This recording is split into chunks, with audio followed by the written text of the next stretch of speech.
इस बार के 26 जनवरी के परेड को लेकर के और उसके साथ के जो एसोसिएटेड प्रोग्राम्स हैं उसको लेकर के नई दिल्ली डिस्ट्रिक्ट खास करके और अलग अलग डिस्ट्रिक्ट्स ने भी अपने व्यापक सुरक्षा के इंतज़ाम किए हैं।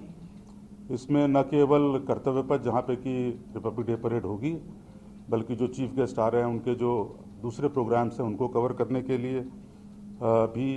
जो रूट है जहाँ पे वीवीआईपी मूवमेंट होगा उनकी सुरक्षा को लेकर के, और इसके अलावा जो है बॉर्डर पे चेकिंग और नेबरिंग स्टेट्स के साथ जो हमारा कोऑर्डिनेशन है उसके साथ हम दिल्ली की सुरक्षा को और पुख्ता कर रहे हैं। इसके अलावा जो हमारी एक जो एंटी टेरर जो मेजर्स होते हैं जिसमें कि हम मार्केट एरियाज़ और वो एरिया जहाँ पे हाई फुटफॉल रहता है वहाँ पे भी हम इस समय हाइट एंड अलर्ट के साथ जो है सिक्योरिटी चेक्स कर रहे हैं। यदि हम केवल 26 जनवरी की परेड की बात करें तो इसमें नई दिल्ली डिस्ट्रिक्ट ने काफ़ी जो है एक्सटेंसिव अरेंजमेंट्स प्लान किए हुए हैं। इसमें जो पूरा एरिया है उसको अलग अलग जोन्स में बांटा गया है, करीब 28 जोन्स में बांटा गया है और उसमें हर जोन एक डीसीपी या एडिशनल डीसीपी लेवल के ऑफिसर के अंडर में है। इसमें जो हमारा डिप्लॉयमेंट है वो करीब 8,000 जो है पुलिसकर्मी इसमें हम डिप्लॉय कर रहे हैं। जैसा आपको पता है कि इस बार जो नंबर ऑफ़ इन्वाइटीज़ हैं उनकी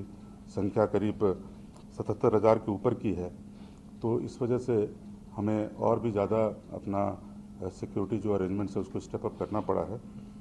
इसके अलावा जो सीसीटीवी फुटेज या सीसीटीवी फीड्स को हम मॉनिटर करेंगे। सर ने जैसा बताया था कि पर्याप्त मात्रा में जो है वो सीसीटीवी कैमरास लगाए गए हैं, उनकी फीड्स को एनालाइज किया जाता है और उसमें टेक्नोलॉजी का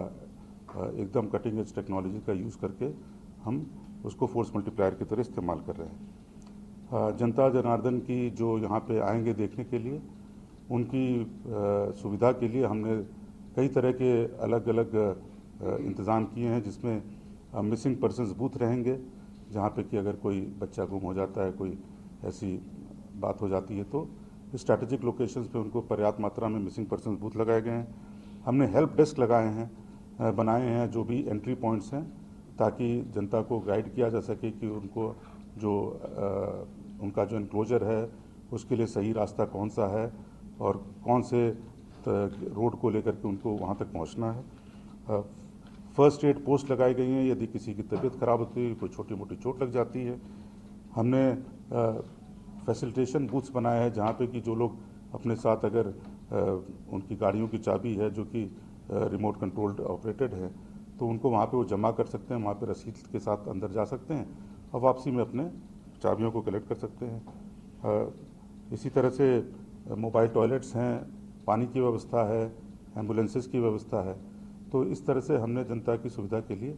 पूरे व्यापक इंतज़ाम किए हैं।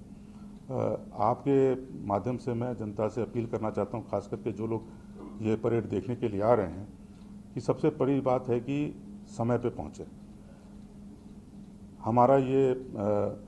एम रहता है कि 8:30 बजे के आसपास हम ज़्यादातर लोगों को उनके एनक्लोजर्स में बैठा दें। तो इसीलिए जनता से जो हमारे ऑडियंस जो विजिटर्स आ रहे हैं परेड को देखने के लिए, वो जल्दी से जल्दी वहाँ पे पहुँचें, क्योंकि हम चाहते हैं कि उनको समय पे उनकी सर्चिंग फ्रिस्किंग करके उनको उनके एनक्लोजर्स की तरफ गाइड किया जा सके। दूसरा है कि जो हमने कार की चाबियों के लिए जो बूथ्स बनाए हुए हैं उसके बारे में भी उनको पता होना चाहिए और वो अपनी गाड़ियों की चाबियां जो हैं वो, यदि वे अपनी गाड़ी से आ रहे हैं, उनके पास यदि अगल बगल की किसी पार्किंग का लेबल है तो उनको अपने गाड़ियों की चाबी को वहाँ पे बूथ पे जमा करें और उसके बाद से ही वो एनक्लोजर की तरफ जाएं। हमने देखा था खास करके जो फुल ड्रेस रिहर्सल हुई थी कि उसमें कई सारे लोग अपने साथ बैकपैक ले आते हैं, उस बैकपैक में वो पानी की बोतलें रखते हैं। हमने जो पासेज इशू किए हैं मिनिस्ट्री ऑफ डिफेंस में, उसमें बहुत क्लियर कट लिखा हुआ है कौन कौन सी चीज़ें प्रोहिबिटेड हैं, कौन कौन सी चीज़ें नहीं लानी चाहिए। तो जो भी दर्शक आ रहे हैं वो इन हिदायतों को अच्छी तरीके से पढ़ें और ख़ास करके बैग इत्यादि न लाएं और पानी की बोतलों को भी लाने की आवश्यकता नहीं है। एनक्लोजर्स के पास पीने के पानी की पर्याप्त व्यवस्था की गई है, वहाँ पे उनको पानी इत्यादि मिल जाएंगे। जो मेट्रो है वो 9 साढ़े 9 बजे तक चलती है तो मैं ये उनसे दरख्वास्त करूंगा कि ज़्यादातर लोग जो मेट्रो से आ रहे हैं वो 8:30 बजे तक अपना इस तरह से प्लान करें कि 8:30 बजे वो मेट्रो स्टेशन को एग्ज़िट कर जाएं मैक्सिमम। वैसे तो अगर वो 8 बजे तक आएँ तो ज़्यादा अच्छा रहेगा। और इसी के साथ जो है जो पुलिसकर्मी हैं वो काफ़ी थॉरो चेकिंग करेंगे, तो उनके साथ कोऑपरेट करें, इरिटेट ना हो, ये माने कि ये जो सर्चिंग फ्रिस्किंग है वो इस कार्यक्रम की सुरक्षा के लिए आवश्यक है और इसमें वो पुलिसकर्मियों का पूरा सहयोग करें। और एक वाइड जो अपील मैं करना चाहता हूँ लोगों से जो कि इस समय मार्केट्स में जा रहे हैं या जो ऐसी जगहों पे जा रहे हैं जहाँ पे कि हाई फुटफॉल है, जहाँ भीड़ ज़्यादा रहती है, वहाँ पे कृपया करके हम जगह जगह पे अपील भी करते हैं थ्रू पब्लिक एड्रेस सिस्टम या अखबार में आपके थ्रू हम विज्ञापन भी निकालते हैं कि लावारिस चीज़ों का ख्याल रखें। तो उस तरह का वो एक जनरल अलर्ट अपने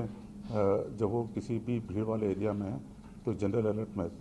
जो है वो मेंटेन करें। अगर कोई भी उनको ऐसी संदिग्ध वस्तु दिखाई देती है तो कृपया करके तुरंत अपने नज़दीकी पुलिस कर्मी को संपर्क करें या 112 नंबर पे जो है संपर्क करके उसकी सूचना दें। From breaking news, detailed analysis, in-depth interviews and explainers, follow the Times of India.